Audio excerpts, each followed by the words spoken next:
माझ्या या यूट्यूब चॅनेलवरती सर्व प्रेक्षकांचं स्वागत। आज मुंबईवरून येता येता आम्हा मित्र कंपनींना एक असा योग आला की मुंबई ते नाशिक या दरम्यान इगतपुरी तालुका आहे आणि या ठिकाणी एक धरण बांधलेलं आहे इंग्रजकालीन। ते खूप छान असं आहे। त्या ठिकाणी आम्ही भेट देण्यासाठी गेलो।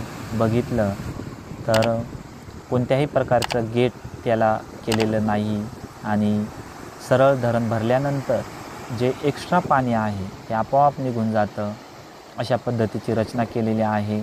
खूप छान असं ठिकाण आहे आणि सह्याद्रीची रांग त्या ठिकाणी जवळच आहे, त्यामुळे प्रत्यक्ष त्या जागेवर गेल्यावर एक वेगळाच अनुभव येतो। तुम्ही पण एकदा या ठिकाणी भेट द्या। या धरणाचं नाव आहे भावली धरण।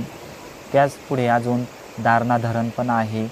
बऱ्याच काळ इंग्रजांचं वास्तव्य या इगतपुरी शहरामध्ये राहिलेलं आहे आणि त्यांनी या ठिकाणी पाण्याची व्यवस्था मोठ्या प्रमाणात केलेली आहे आणि तुम्ही पण एकदा या ठिकाणी अवश्य भेट द्या।